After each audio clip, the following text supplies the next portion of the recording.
Alors, on est avec Éric Thibodeau, qui représente le CRNA, qui est coordonnateur, et c'est lui aussi qui est le grand responsable pour avoir organisé cet événement-là, qui est le deuxième, en fait, à Grand-Sault, deuxième Festival international du film. Alors, Éric, bonsoir. Bonsoir, Michel, comment vas-tu? Ça va bien, et toi? Ça va bien, merci. Ouais. Alors, on se prépare pour une grande soirée de contes. Traditionnellement, on termine toujours le festival par un invité spécial. C'est le cas ce soir. Justement, Michel, l'année passée, on avait eu un conteur du Burkina Faso. Cette année, on est chanceux d'avoir une conteuse de descendance marocaine qui va nous entretenir avec des contes du Moyen-Orient, de l'Afrique du Nord, puis même quelques contes acadiennes. Okay. Puis, écoute, c'est le deuxième Festival international du film de Grand-Sault. L'année passée, on a eu un conteur. Cette année, on a eu la chance d'avoir une réalisatrice d'un des films qui est venu jaser avec les gens après la présentation. Et en plus, on a la conteuse. Ça fait que l'année prochaine, on va aller en plus grand encore. Bravo. Il y a eu plus de participation cette année au niveau des enfants. Je pense que vous êtes impliqués au niveau des écoles.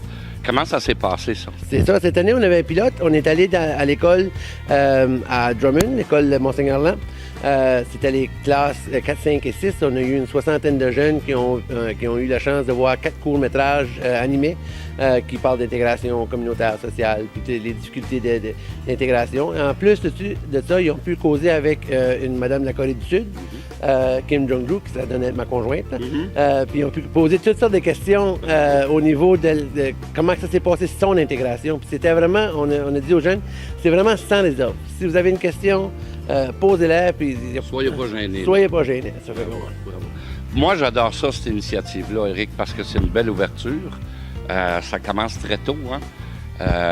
Et les jeunes s'y intéressent. Hein? Oui, certainement. Les jeunes étaient curieux à savoir c'est quoi les choses qui manquent le plus chez elles. C'est quoi ce qui manque chez elle. C'est sa famille, qu'est-ce qu'elle fait de ça? Elle est petite, sa famille est là-bas. C'est-tu difficile? C'est-tu dur d'adapter? Comment vous parlez? Mais on a eu la chance tantôt de voir. Son frère a appelé sur Skype, juste à noter le même. C'est merveilleux. Ça fait que j'ai tout présenté à tout le monde dans la ville. Puis c'est des échanges de même qui font en sorte que les frontières se minimisent puis qu'on voit que l'intégration sociale, communautaire, économique, tout découle de là. Voilà. Puis c'est des établissements à succès à long terme. Quand ils viennent chez nous, on ne veut plus être la porte tournante du Québec puis de l'Ontario. Voilà. On veut vraiment que quand les gens viennent chez nous au Nouveau-Brunswick, au Nord-Ouest, encore mieux, pour étudier ou bien pour travailler, pour commencer leur vie au Canada, qui reste, dans le fond. Oui, voilà, c'est ça. Alors, on est avec la belle Myriam qui se prépare dans quelques instants à venir nous raconter de belles histoires. On m'a dit également que vous étiez acadienne d'adoption. Est-ce que c'est exact? Surtout acadienne de cœur, je dirais, voilà, parce que ça vient du cœur. Et j'ai d'abord débarqué dans la baie des Chaleurs, dans un tout petit village dans les bacs de Petits Rochers qui s'appelle Madran. Et je travaillais là au départ comme journaliste. J'étais venue pour une année. Et 30 hivers plus tard, je suis encore là. Ben voilà, maintenant, je me suis installée à Montréal, mais j'ai habité longtemps à Madran. Ah bon, okay. J'y ai fait aussi un festival de contes qui a été créé en 2002, qui s'appelait la NICA, qui a duré pendant 10 ans. Ça a permis aux conteurs acadiens aussi de sortir des cuisines, de voyager, même d'aller dans les vieux pays. Et, voilà. Et vous êtes originaire de... Alors, c'est un peu complexe, parce que je ne peux pas vous répondre comme ça, direct, là. J'ai une mère qui est française, un père qui était marocain, un grand-père qui était du Yémen. Je suis née au Maroc, j'ai landé en Acadie. Ensuite, je suis allée faire mes études à Montréal. Je suis revenue back en Acadie et là, je suis retournée à Montréal. Voilà, et ça explique les beaux yeux. Vous allez nous parler de quoi ce soir? Je vais vous raconter des contes du monde. J'ai vu qu'il y avait aussi beaucoup d'étranges, parce qu'à l'époque, c'était moi la seule étrange du village, là, mais maintenant, vous avez beaucoup d'étranges en pays, là, et donc, je vais partir de l'Acadie, et puis ensuite, je vais vous amener un peu dans le bois, je vais vous amener après ça au Maghreb, en Afrique, dans le désert, je vais essayer de vous apporter un peu de chaleur. Ben oui, merci. Et puis, je vais commencer par vous conter des histoires sur ce qui, moi, m'a émerveillée quand j'ai débarqué. J'ai trouvé que vos maisons, elles étaient peinturées de toutes sortes de belles couleurs.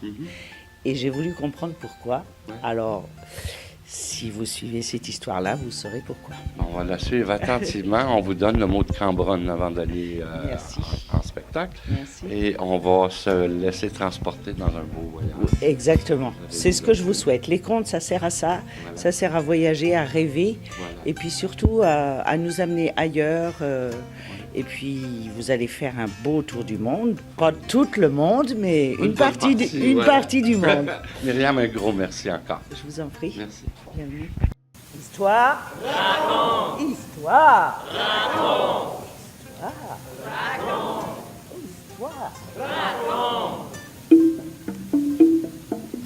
La première histoire, en fait, c'est... Je vais vous amener au bout de la péninsule acadienne, dans une petite île qui s'appelle l'île La Mecque. Pour ceux qui viennent du Maghreb, ça s'écrit pas pareil. Mais ça se prononce pareil. Et dans cette île La Mecque, vous allez voir, il va se passer toutes sortes de choses. Non. Si les maisons sont peinturées de toutes sortes de belles couleurs en Acadie, eh bien, c'est grâce à une femme.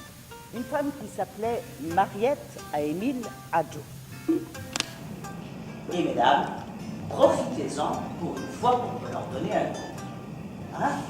Elle commençait par les longs draps blancs, rêches, à force d'être lavés. Et puis elle continuait par les culottes de ces hommes qui ressemblaient à des épouvantails quand le vent se prenait dedans. Et puis elle continuait après ça par des brassières, puis des bobets, puis des portes.